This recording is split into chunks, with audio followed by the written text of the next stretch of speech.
Lessons Learned session presented by Predictive Solutions. Today we're going to talk about the continuous improvement cycle as it relates to safety net. We're going to focus on Deming's PDSA continuous improvement cycle. PDSA stands for Plan, Do, Study, Act.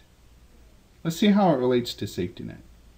In the Plan, Do, Study, Act, we're going to take safety data to drive a continuous improvement cycle. Within the plan, we have a purpose. That purpose is to identify the precursors or the things that would lead to an injury. We want to find out what we're doing well, what we're not, and what we can do to fix it before it leads to an injury. So that's the purpose. The expectations are I need people to go out and collect data.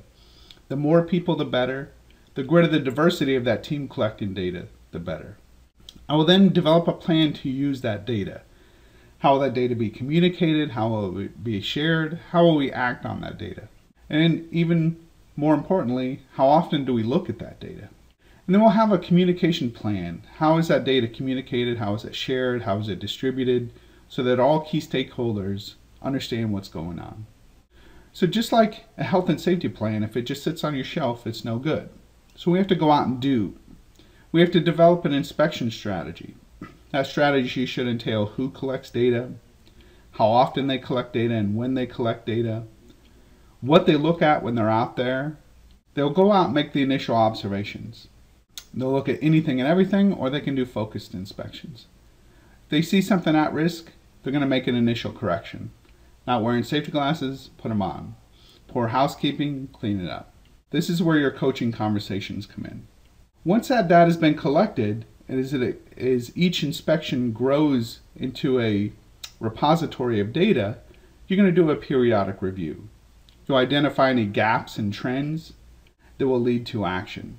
If action had previously been taken, for example, you saw a drywall contractor with poor housekeeping repeatedly, you had developed an action plan to get it addressed, you want to see how is he doing going forward. Is your action plan actually working?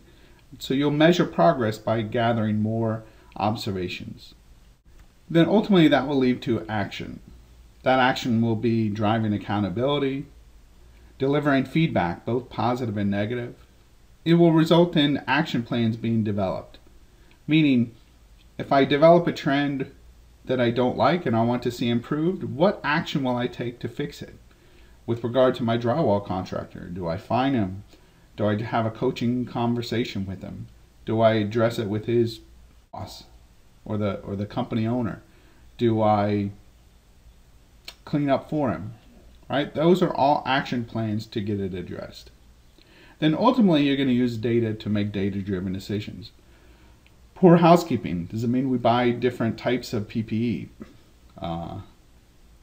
Anything related to making a capital expenditure, you're going to want data to support that. Now, as you do this continuously, you're going to continually gather data, study it, and act on it. And that will lead to your next set of data. For example, if I study my data and it says I haven't looked at fall protection observations and I'm having some injuries related to fall protection, whether it's within my industry or within my company, it may lead to action to gather more data in that hazard. I'm going to go out and study the findings, act accordingly, and this will develop as a continuous improvement process going forward.